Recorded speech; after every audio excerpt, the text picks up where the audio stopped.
अकस्मात यदि गरीबी आ जाए किसी भक्त में, क्या कर रहे हैं। जब कभी किसी भक्त को मान न मिले, अपमान हो जाए, तो उसे समझना चाहिए कि भगवान हम पर कृपा कर रहे हैं।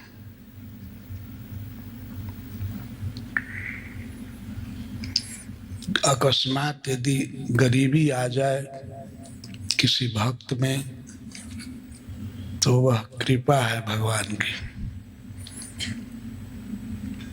किसी भी भक्त में किसी प्रकार का दुख आ जाए, संकट आ जाए, तो यह प्रभु की कृपा है।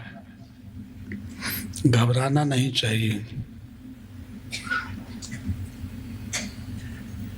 भगवान की कृपा से क्या घबराना है।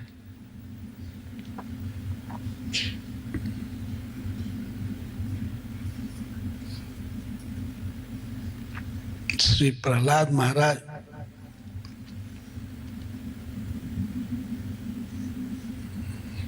को भगवान ने कहा कि बेटा प्रहलाद, तुम मुझसे वर मांगो,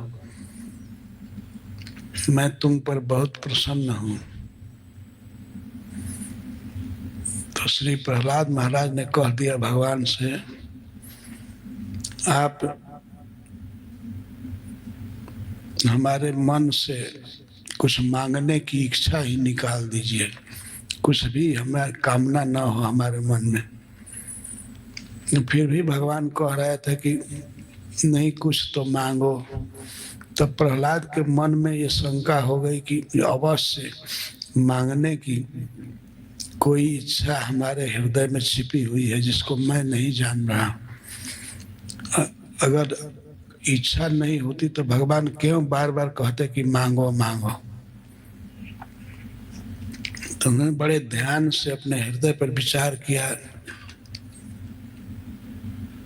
जबकि वे कह चुके थे कि कुछ नहीं चाहिए और मुझे वर दीजिए, मेरे हृदय में कोई कामना न हो। लेकिन फिर भी प्रहलाद महाराज ने मांगा। एक बार कह चुके थे कि मैं कुछ नहीं चाहता, फिर भी मांग रहे हैं। मांगा कि हे प्रभु, हमारे पिताजी आपको बहुत गाली दिए, मैं आपका भक्त हूँ इसलिए मुझको बहुत सताए, आप हमारे पिता को क्षमा कर दीजिए, उनकी सद्गति हो, नरक में ना गिरे। यह प्रार्थना सुन करके भगवान बहुत प्रसन्न हुए और कहे कि प्रहलाद, तुम्हारे जैसा भक्त जिस कुल में जन्म लेता है उस कुल के 21 पीढ़ी के लोग तर जाते हैं।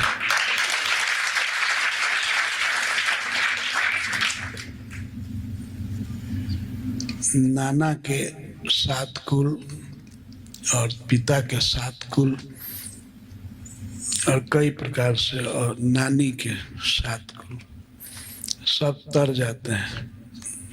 21 पीढ़ी।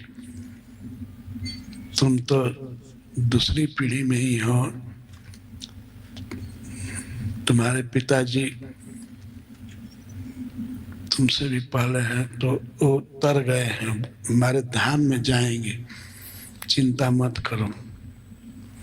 तो इतना बड़ा महान वैष्णव, अब विचार कीजिए प्रहलाद महाराज पर कौन ऐसा अत्याचार था जो हुआ नहीं था।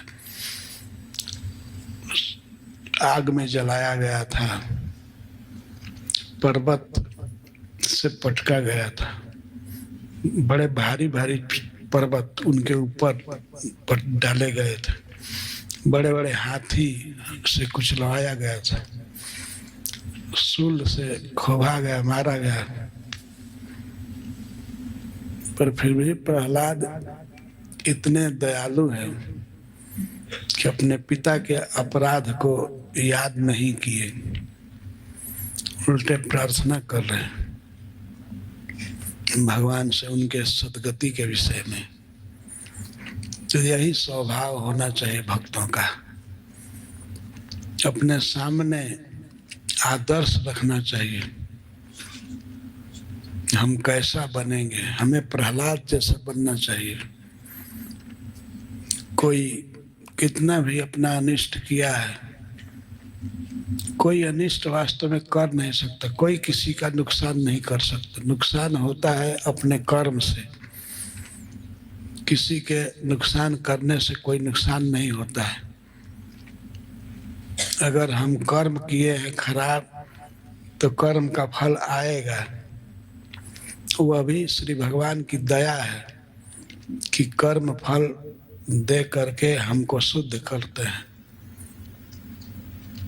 कभी किसी पर मिथ्या आरोप नहीं करना चाहिए कि हमको वह दुख दिया, वह दुख दिया। कोई नहीं दुख देता है। काहू न को सुख दुख कर दाता, निजकृत कर्म भोग सब भराता। सभी अपना कर्म भोग रहे हैं, कोई किसी को दुख दे नहीं सकता है, सुख दे नहीं सकता है।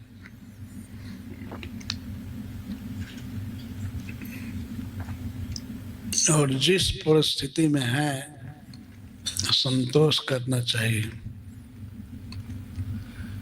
जो व्यक्ति भगवान पर विश्वास करता है, गरीबी में है या जिस स्थिति में है, संतुष्ट है, तो उस पर भगवान प्रसन्न होते हैं। इतिहास साक्षी है। एक बार एक राजा थे, मनु महाराज के पुत्र उत्तानपाद।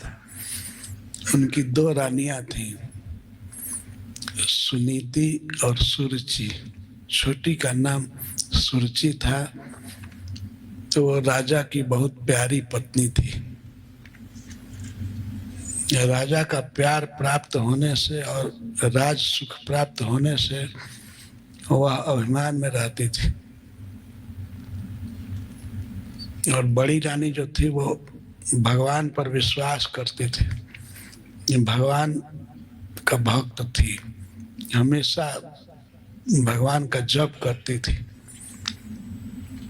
तो उसका बेटा जिसका नाम ध्रुव था, वह बहुत बड़ा भक्त निकला।